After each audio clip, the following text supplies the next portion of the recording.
ગુજરાતભરના તાજા અને સચોટ સમાચાર મેળવવા માટે અમારી રાષ્ટ્રીય સમાચાર ચેનલને સબસ્ક્રાઇબ કરો અને બેલ આઇકન પર ક્લિક કરો। સુરતના અલથાણ પોલીસ મથકની હદમાં આવેલા કેપિટલ ગ્રીનની બાજુમાં શ્વેતાંબર મૂર્તિપૂજક તપાગચ્છ હોલ આવેલ છે, જે હોલમાં 23મી નવેમ્બરના રોજ ધાર્મિક પ્રસંગનું આયોજન કરવામાં આવ્યું હતું। આ પ્રસંગની અંદર જૈન સમાજના લોકો મોટી સંખ્યામાં ઉપસ્થિત રહ્યા હતા।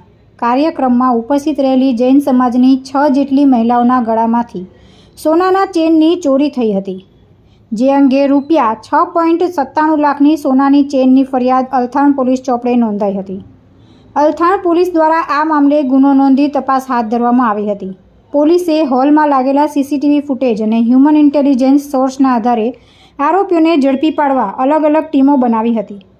દરમિયાન ગુનાની ગંભીરતાને ધ્યાને લઈ સુરત ક્રાઇમ બ્રાન્ચની ટીમ પણ તપાસમાં જોડાઈ હતી, જ્યાં ક્રાઇમ બ્રાન્ચની ટીમને માહિતી મળી હતી કે ચોરીની ઘટનાને અંજામ આપનારી અન્ય કોઈ નહીં પરંતુ ભારતના વિવિધ રાજ્યોમાં જૈન લોકોના લગ્ન પ્રસંગ અથવા ધાર્મિક પ્રસંગ દરમિયાન મહિલાઓને ટાર્ગેટ કરતી ઠગ ગેંગ છે, જે ગેંગમાં મહિલા આરોપીઓ સામેલ છે। વધુમાં સુરત ક્રાઇમ બ્રાન્ચને માહિતી મળી હતી કે આ ગેંગ હાલ દિલ્હી ખાતે છુપાઈ છે, જે ચોક્કસ માહિતીના આધારે સુરત ક્રાઇમ બ્રાન્ચ અને અલથાણ પોલીસની એક ટીમ દિલ્હી જવા રવાના થઈ હતી। વરથાણા વેસુ ખાતે શ્વેતાંબર મૂર્તિપૂજક હોલ આવેલો છે જૈન સમાજનો, કેપિટલ ગ્રીનની બાજુમાં। ત્યાં જૈન લોકોનો ધાર્મિક પ્રસંગ હોય અને બધા લેડીઝો ત્યાં ધાર્મિક પ્રસંગમાં આવેલા હતા।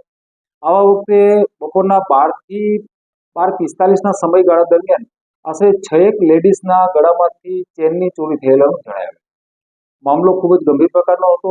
આમને ડિટેક્ટ કરવા માટે ક્રાઇમ બ્રાન્ચની તમામને ટીમ લગાવવા માટે મહેરબાન પોલીસ કમિશનર સાહેબ, એડિશનલ પોલીસ કમિશનર સરહદ સિંઘલ સાહેબ દ્વારા ખાસ સૂચના આપવામાં આવેલી હતી। ક્રાઇમ બ્રાન્ચની અલગ અલગ ટીમો આ બાબતે વર્કઆઉટ કરી રહી હતી। આ દરમિયાન પીએસઆઈ ધણગડ અને એમની ટીમને એક સ્પષ્ટ અને ચોક્કસ બાતમી મળે છે કે આ જે ગેંગ છે એ એક ઠગઠગ કરીને ગેંગ આવે છે, એની જ આ મહિલાઓ છે એને સભ્યો છે અને એ લોકોએ આને કારસ્તાનને અંજામ આપેલ છે। આવી અને હાલમાં એના વેરેબાઉટ્સ છે એ દિલ્હી ખાતે આવે છે અને આ ગેંગના જે સભ્યો છે એમને પકડવા જાય ત્યારે બૂમાબૂમ ચીલાચીલી કરી અને માણસો ભેગા કરી દેવાના, પોલીસ ઉપર હુમલો કરવાની ટેવવાળા છે।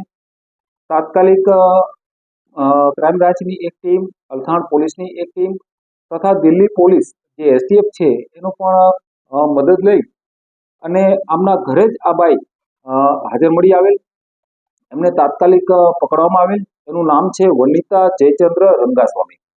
આ જે લેડીઝ છે એની સાથે અન્ય 2 લેડીઝો એ સુરત આવે છે અને ખાસ કરીને જૈન સમાજના જે હોલ હોય છે ત્યાં જે ધાર્મિક પ્રસંગ હોય છે એ રીતના જ એના કપડાં પહેરી અને એ પોતે પણ આ ધાર્મિક પ્રસંગમાં સામેલ થાય છે, એવી રીતે એ સામેલ થઈ જાય છે। પોલીસની ટીમે સતત 3 દિવસ સુધી દિલ્હીમાં વોચ ગોઠવી ઓપરેશન હાથ ધર્યું હતું, જે સિફતપૂર્વકના ઓપરેશન બાદ દિલ્હીના મગુલપુર ગાયત્રીનગર ખાતેથી ગેંગની મહિલા સભ્ય વનિતા જયચંદ્ર રંગાસ્વામીને ઝડપી પાડવામાં આવી હતી, જે મહિલા આરોપીની ધરપકડ કરી સુરત લઈ આવવામાં આવી હતી।